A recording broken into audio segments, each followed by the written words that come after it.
important d'avoir une relation avec Dieu. Il est très important d'avoir une relation avec Dieu. Parce que si on n'a pas reçu Jésus-Christ, on ne peut pas avoir une relation véritable avec Dieu.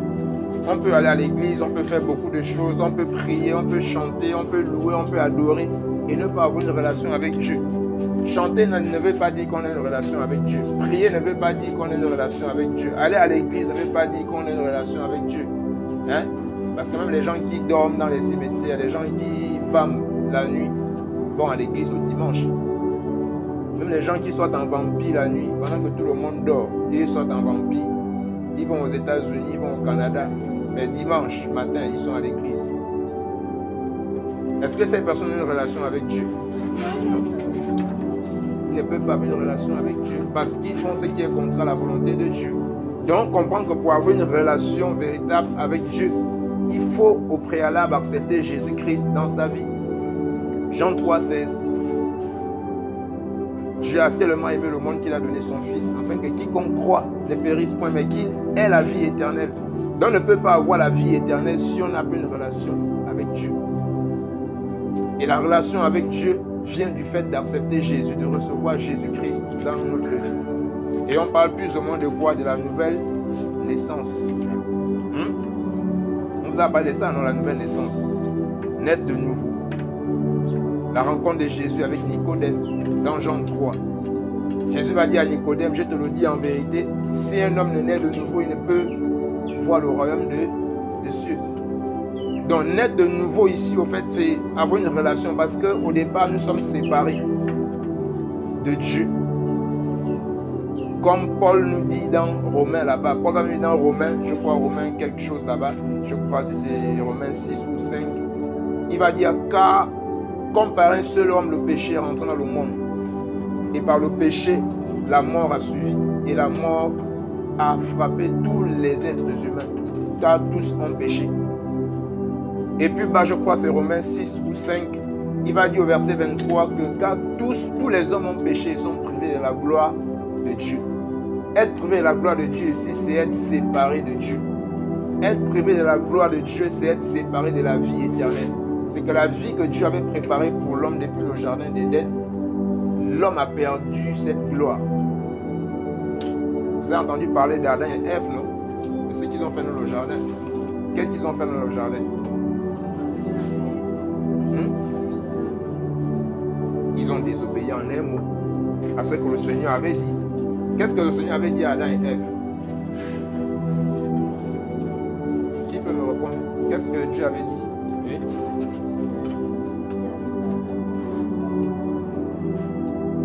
Le fruit de la connaissance du bien et du mal. Et ils ont fait quoi? Ils ont mangé, non? Ils ont été séduits. Mais qu'est-ce qui s'est passé après? Après qu'ils ont désobéi à Dieu, qu'est-ce qui s'est passé? Dieu les a chassés, non? D'où? Du jardin d'Éden. Donc on voit qu'ils ont perdu la relation avec Dieu. Après le péché. Après avoir désobéi à Dieu, Adam et Ève se sont retrouvés séparés de la présence de Dieu. Le jardin d'Éden ici était l'image de la présence de Dieu. Donc avoir une relation avec Dieu, c'est demeurer dans la présence de Dieu. Et Adam et Ève sont sortis de la présence de Dieu à cause du péché. Le péché, c'est quoi? C'est quoi le péché?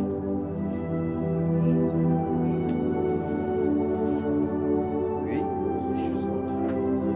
Des choses contre la volonté de Dieu. S'il dit encore mieux, c'est quoi le péché? Hein?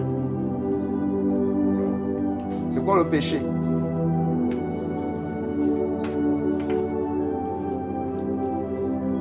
Donc le péché, c'est simplement la désobéissance à la volonté de Dieu. Comme tonton disait. Le péché, c'est, selon 1 Jean 3 là-bas, le péché, c'est la transgression de la loi du Seigneur. Donc, c'est quoi la transgression? C'est aller à l'encontre de la parole de Dieu. Faire des choses qui sont contraires à la volonté de Dieu. C'est ça le péché. Et le péché a commencé avec Adam et Ève. Parce que le Seigneur a dit, mangez de tous les fruits du jardin, mais le fruit de la connaissance du bien et du mal, ne touchez point. Il va dire quoi? Car le jour où vous en mangerez, vous faites quoi? Vous allez mourir. Et on voit qu'après avoir mangé, ils sont morts. Est-ce qu'ils sont morts physiquement? Non. Ils sont morts comment? Spirituellement. Pourquoi? Parce qu'ils étaient séparés de Dieu. Parce qu'ils n'avaient plus une relation avec Dieu. Imaginez une plante. Est-ce qu'une plante peut grandir s'il n'y a pas de racines? C'est ce qu'Adam et Ève ont vécu. Parce qu'ils étaient déracinés de Dieu. Avoir une relation avec Dieu, c'est enraciné en Dieu. Et une fois on perd la relation avec Dieu, on est déraciné de Dieu. Et si une arbre n'a plus de racines, l'arbre va faire quoi? Va mourir. Est-ce que l'arbre peut encore porter des fruits s'il n'y a pas de racines? Parce que c'est la racine qui donne la force à l'arbre de pouvoir porter des fruits. Donc si on est déraciné de Dieu, on ne peut pas porter de fruits. Si on est déraciné de Dieu, on ne peut pas être sauvé. C'est pourquoi la relation avec Dieu. C'est pourquoi notre thème de ce matin, c'est « As-tu une relation avec Dieu ?» Est-ce que tu as une relation avec Dieu?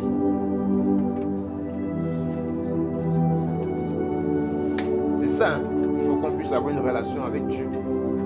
Parce que si on n'a pas une relation avec Dieu, on ne peut pas avoir la vie éternelle. Et on disait qu'avoir une relation avec Dieu, c'est au préalable accepter Jésus. Pour avoir une relation avec Dieu, il faut qu'on se rassure qu'on est né de nouveau. Il faut qu'on se rassure qu'on appartient à Jésus.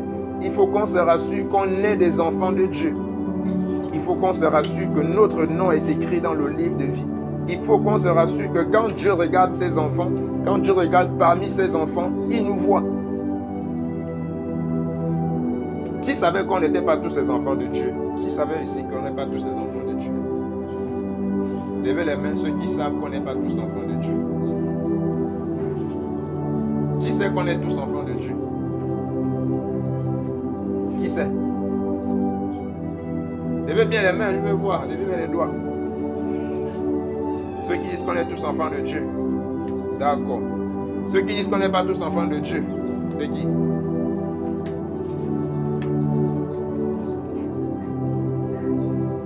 Qui dit qu'on n'est pas tous enfants de Dieu?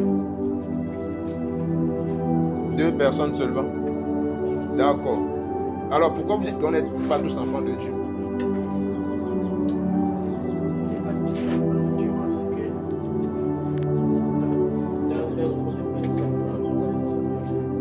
Dans un tout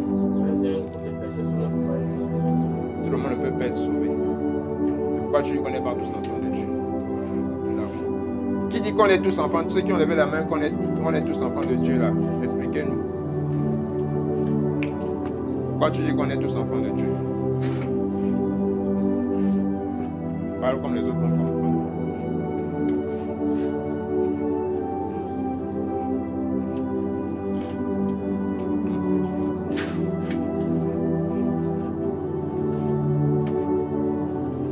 Pourquoi tu dis qu'on est tous enfants de Dieu?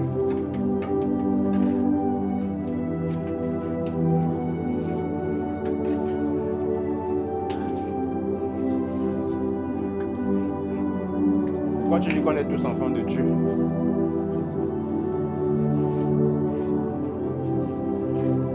Vous levez les mains, vous êtes incapable de justifier votre réponse, votre réaction. Vous êtes incapable. Donc, pour dire vrai, on n'est pas tous enfants de Dieu, mais tous nous sommes des créatures de Dieu. Et on va prendre un passage dans 1 Jean. Prenez votre Bible dans 1 Jean, on va comprendre. Donc, pour avoir une relation avec Dieu, il faut se rassurer qu'on est enfant de Dieu. Et qu'on n'est pas créature. Si on est juste créature, c'est qu'on n'a pas de relation avec Dieu. Il faut qu'on se rassure qu'on est enfant. Ce sont les enfants qui ont une relation avec le Père. Pas de bruit là-bas. Jean 1. Non, Jean 1. Oui.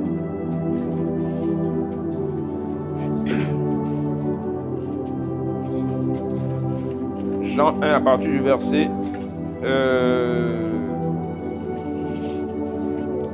à partir du verset 9. Bon, vous pouvez commencer à lire à partir du verset 1er jusqu'au verset 12, ça dépend. Je vais faire la lecture. Si la Bible va dire à partir du verset 9, vous êtes à la page. La Bible va dire: cette lumière était la véritable lumière qui, en venant dans le monde, éclaire tout homme. Elle était dans le monde et le monde a été fait par elle. Et le monde ne l'a point connue. Au verset 11, elle est venue chez les siens et les siens ne l'ont point reçue. Ici, on parle de la lumière. Il est question de qui ici? La lumière là, c'est qui? Hein? Dieu. Il est vraiment question de qui ici, au fait, dans ce passage? C'est vrai, Jésus, Dieu, c'est la lumière. Il est question de qui? La parole. Et qui est cette parole? Dieu. J'ai envie de comprendre quelque chose. C'est Dieu, c'est pas faux. Mais cette parole, c'est qui exactement? On parle exactement de qui? De Jésus. Hein? Jésus va dire dans toujours Jean là-bas, il va dire que je suis la lumière du monde. Il va dire que celui qui me suit ne marche point dans les ténèbres. Donc Jésus est la lumière. Ici on parle de la lumière qui est venue dans le monde pour éclairer tout homme. Et Jésus va dire je suis la lumière du monde. La lumière c'est Dieu. Et Jésus est la lumière. Parce que Jésus est... Hein? Il est la lumière. Donc si Dieu est la lumière et que Jésus est la lumière, c'est que Jésus est Dieu. Ou bien, qui ne croit pas en ça? Qui ne croit pas que Jésus est Dieu? Si Jésus est la lumière, si Dieu est la lumière, si Dieu est la parole et que Jésus est la parole et que Jésus est la lumière, c'est que Jésus est Dieu. Jésus n'est pas un Dieu, il est la lumière du monde. Et il n'y a que Dieu seul qui peut éclairer le monde entier. Vous voyez, il n'y a que Dieu seul, aucun homme ne peut éclairer le monde. Aucun homme ne peut dire je suis la lumière du monde. Aucun prophète ne peut dire, il n'a jamais dit je suis la lumière du monde. Mais le seul qui a dit je suis la lumière du monde, c'est Jésus. Et au verset 11, il va dire, elle est venue chez les siens ne l'ont point reçue. Au verset 12, mais à tous ceux qui l'ont reçu, à ceux qui croient en son nom, elle a donné le pouvoir de devenir enfant de Dieu. Donc vous comprenez qu'on devient enfant de Dieu. On ne naît pas enfant de Dieu. On est des créatures de Dieu, mais on devient enfant de Dieu. Et comment on devient enfant de Dieu? On devient enfant de Dieu en faisant quoi?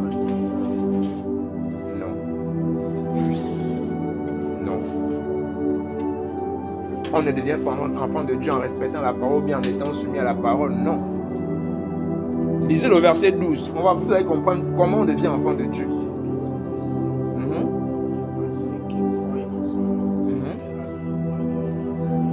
D'accord. Pour devenir enfant de Dieu, il faut faire quoi? Il faut d'abord recevoir la parole, la lumière. À ceux qui ont reçu la parole c'est Jésus. À ceux qui ont cru en cette parole qui est Jésus, c'est la parole qui fait d'eux des enfants de Dieu. Ce n'est pas un pasteur qui fait de toi un enfant de Dieu. Ce n'est pas un homme qui te dit un jour, voilà, parce que tu as répété une prière, tu es enfant de Dieu. Non. C'est la parole qui fait de nous des enfants de Dieu. Ce n'est pas parce que tu as répété une prière, mais parce que tu vas à l'église, qu'on dit, bon, voilà, tu es déjà enfant de Dieu, tu vas à l'église chaque jour, chaque dimanche. Non, mais c'est la parole qui fait de nous des enfants de Dieu. Parce que la Bible va nous dire au fait que l'Esprit de Dieu rend témoignage à notre quoi? À notre esprit. Que nous sommes enfants de Dieu. C'est l'Esprit de Dieu qui rend témoignage à notre esprit qu'on est enfant de Dieu. Donc ce n'est pas un homme qui rend témoignage qu'on est enfant de Dieu. Moi je peux dire que vous êtes tous enfants de Dieu. Mais si l'Esprit de Dieu ne rend pas témoignage que vous êtes des enfants de Dieu, vous ne serez jamais les enfants de Dieu. Et comment l'Esprit de Dieu rend témoignage qu'on est enfant de Dieu? C'est quand on accepte Jésus. C'est quand on est né de nouveau. Parce que quand on est de nouveau, on reçoit la marque de Dieu. Et la marque de Dieu, c'est quoi? C'est quoi la marque de Dieu? C'est quoi la marque de Dieu? Hein? Non. C'est quoi la marque de Dieu? C'est le Saint-Esprit. Hein? La marque de Dieu, c'est le Saint-Esprit. Pour que Dieu nous reconnaisse comme étant ses enfants, il faut qu'on ait l'Esprit de Dieu. Est-ce que tout le monde a l'Esprit de Dieu? Donc vous comprenez par là que tout le monde n'est pas enfant de Dieu. Parce que pour être enfant de Dieu, il faut avoir l'Esprit de Dieu. Et pour avoir l'Esprit de Dieu, il faut croire en Jésus-Christ. Il faut croire en son Fils. Est-ce que c'est bon? On peut continuer. Donc, on n'est pas tous enfants de Dieu. Et on n'est pas enfants de Dieu parce qu'on va à l'église.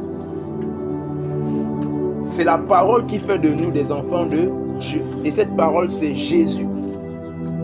C'est en acceptant Jésus-Christ que notre cachet, notre acte de naissance que Jésus établit, il met le cachet, il dit, bon, à partir d'aujourd'hui, tu es enfant de Dieu. C'est pas le pasteur qui le fait. C'est pas le prêtre, c'est pas l'archibishop qui dit, bon, mon fils, à partir d'aujourd'hui, tu es un chrétien, tu es enfant de Dieu. Non, il n'a pas la capacité de faire de toi un enfant de Dieu. C'est la parole qui fait de toi un enfant de Dieu. C'est la parole que tu reçois. C'est la parole auquel tu crois qui fait de toi un enfant de Dieu. Il n'y a qu'une seule parole. Et cette parole, c'est Jésus. Donc vous allez comprendre que la marque de Dieu, c'est le Saint-Esprit. Et on va lire un passage dans Éphésiens pour comprendre Éphésiens 1. Éphésiens 1. Notez vraiment ces passages. Éphésiens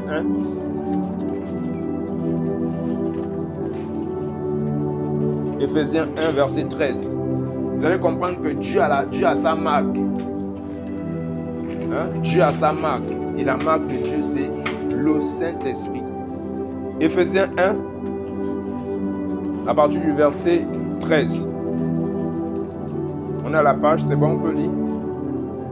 Éphésiens 1, à partir du verset 13, la Bible va dire, en lui aussi, après avoir entendu la parole de... La parole de quoi? On n'est pas à la page. On va lire ensemble. Hein? Mais vous me suivez. Là, au verset 13, la Bible va dire, en lui, vous aussi, après avoir entendu la parole de l'évangile de votre salut, en lui, vous avez et vous avez été scellés du qui a été très bien. Donc, on voit que pour être scellé du Saint-Esprit, il y a quelque chose à faire. Qu'est-ce qu'il faut faire pour être scellé du Saint-Esprit?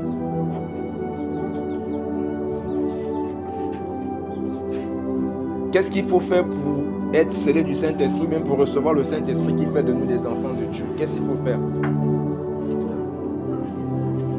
Hein?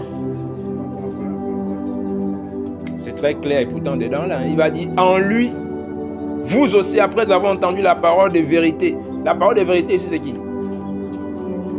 C'est Jésus.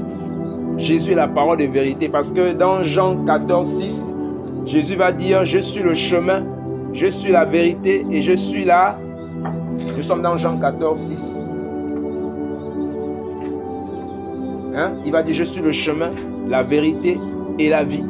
Et Paul nous parle ici de la parole de, après avoir entendu la parole de vérité, l'évangile de votre salut. Donc l'évangile qui sauve, l'évangile de notre salut ici c'est toujours Jésus-Christ, ce n'est pas quelqu'un d'autre. Jésus-Christ est l'évangile de notre salut, c'est l'évangile qui sauve. Il va dire en lui vous avez cru. Donc après avoir entendu, il faut croire. Est-ce qu'on entend seulement sans croire? Il va dire après avoir entendu la parole de vérité, l'évangile du salut, en lui vous avez cru et vous avez été scellés du Saint-Esprit qui a été promis.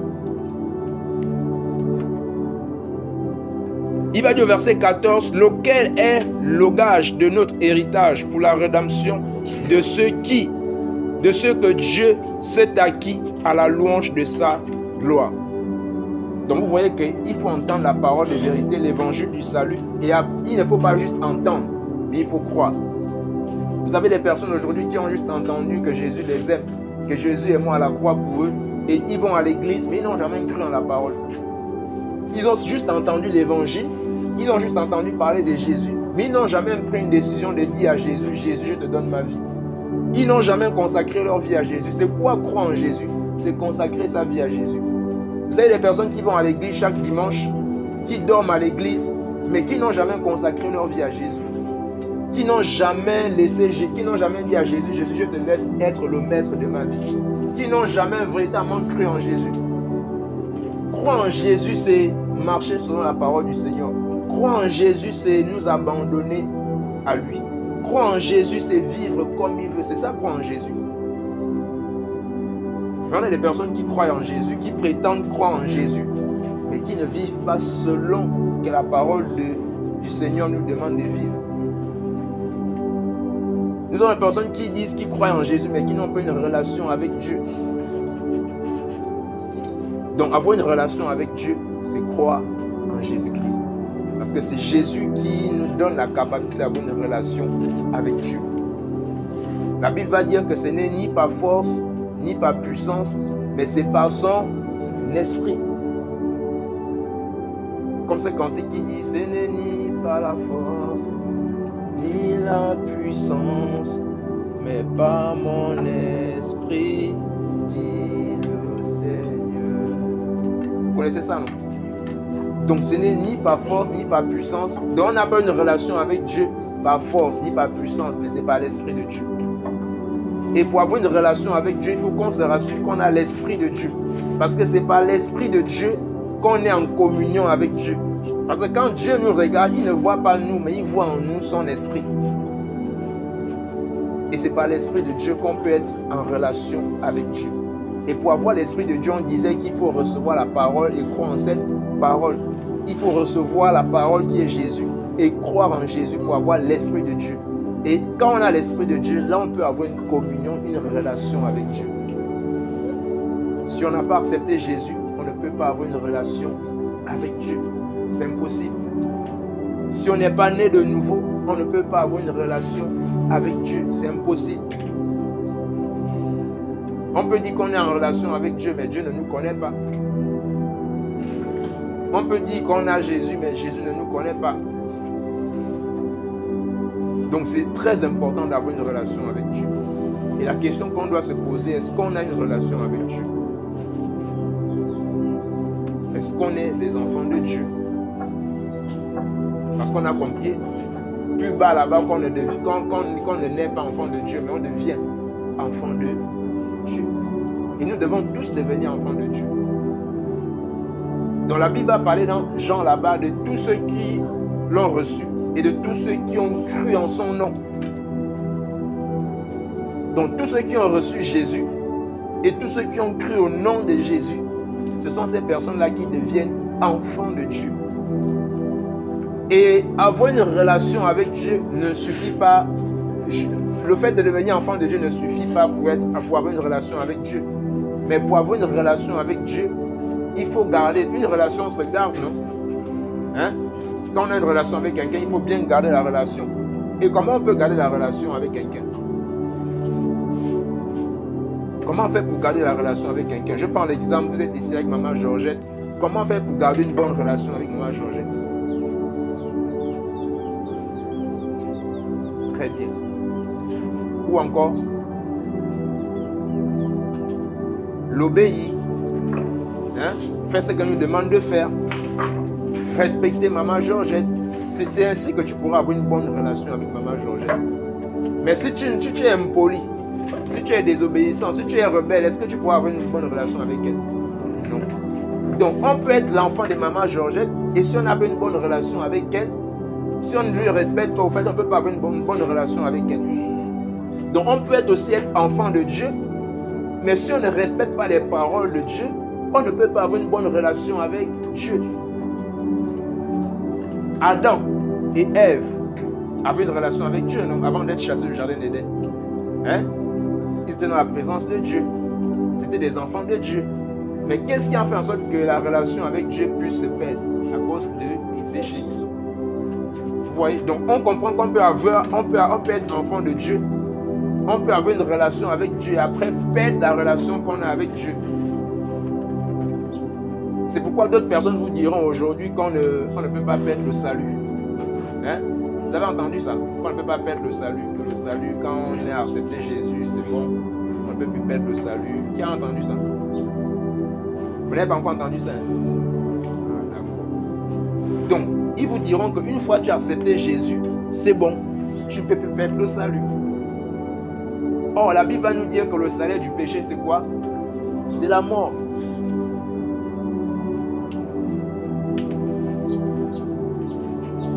On parle du salaire du péché.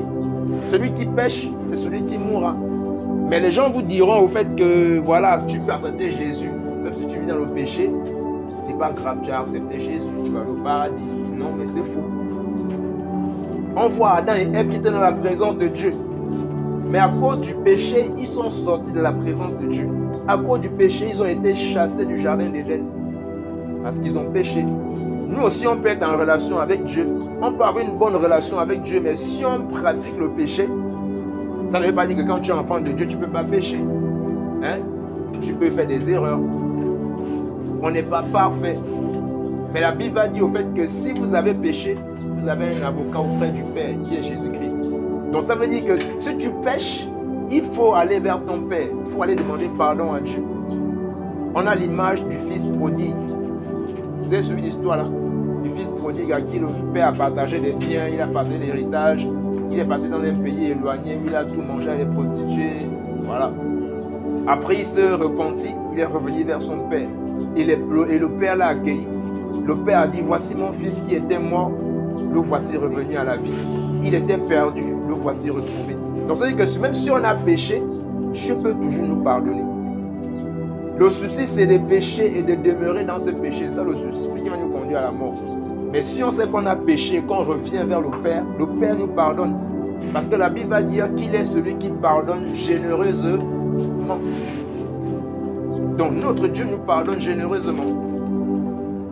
Et si on a commis une erreur, si on a gaspillé notre relation avec Dieu, on peut revenir vers Dieu.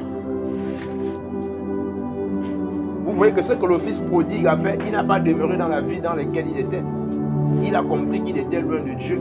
Il a pris la décision de se séparer de ceux dont il était dedans pour revenir à son Père.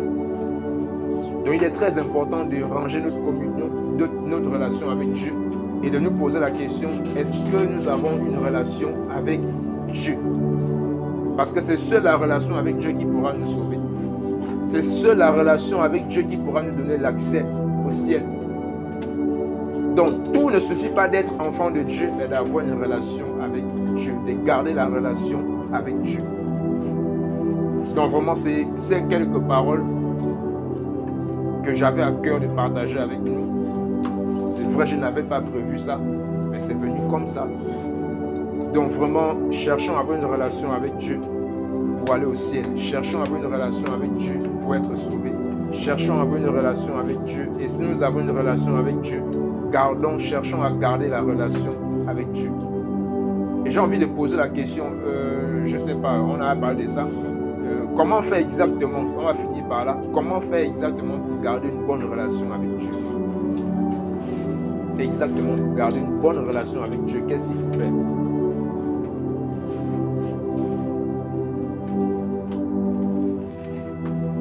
Oh Titi, qu'est-ce qu'il faut faire pour garder une bonne relation avec Dieu?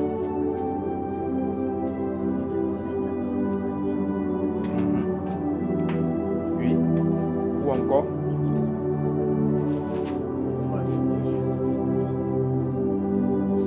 Ça, si tu as accepté, mais comment faire maintenant pour garder une bonne relation? Pas maintenant de celui qui a accepté, maintenant comment faire pour garder la relation? Oui.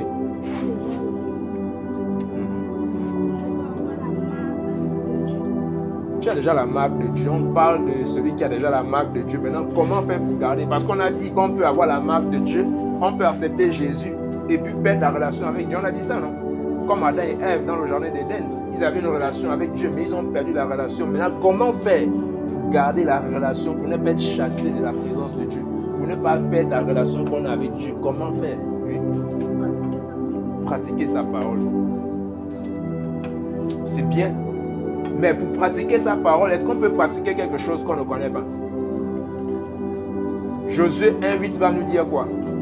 Médite ces paroles de... Hein? On va le lire rapidement. Josué 1,8, pour ne pas... J'ai perdu le fil des fils de... Josué 1,8. Josué 1,8. La Bible va dire que ce livre de la loi ne s'éloigne point de ta bouche. Médite le jour et nuit pour agir fidèlement selon tout ce qui est écrit. Car c'est alors que tu auras du succès dans tes entreprises, c'est alors que tu réussiras. Donc on ne peut pas mettre la parole de Dieu en pratique si on ne l'a pas médité.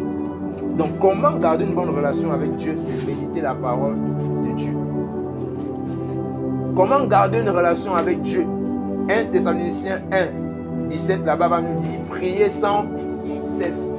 Comment garder une bonne relation avec Dieu? C'est prier sans cesse, c'est demeurer dans la prière. C'est ça, non? Bien. C'est très riche, hein, ce qu'on est en train de partager là. C'est pas riche. Donc, si on garde ça, on va voir qu'on aura une bonne relation avec Dieu. Donc, on a dit qu'avoir une bonne relation avec Dieu, c'est méditer la parole de Dieu jour et nuit. On a lu Josué 1, verset 8. On a dit également, pour garder une bonne relation avec Dieu, il faut prier sans cesse. Nous sommes dans 1 Thessaloniciens 5, verset 17. Prier sans cesse. Pour garder une bonne relation avec Dieu également, il faut aimer la communion fraternelle. La communion fraternelle, c'est quoi? C'est ce que nous faisons le matin là. C'est ça la communion fraternelle.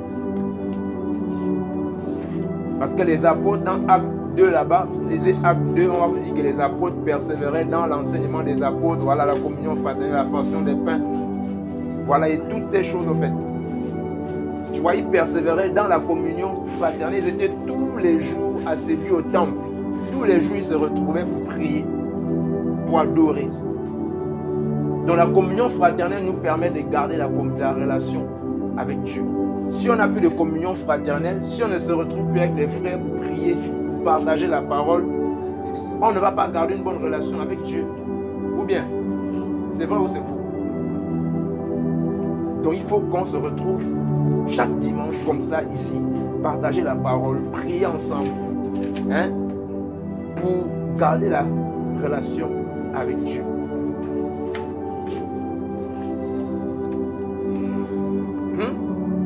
Donc c'est ça. Comment garder une relation avec Dieu? Méditation de la parole, prier sans cesse, la communion fraternelle. Ce sont ces grands 3 points. Il y a d'autres choses. Il y a d'autres choses comme le jeûne, voilà. Le jeûne nous permet aussi de garder une bonne communion, une relation avec Dieu. Qui jeûne ici? Qui jeûne souvent ici?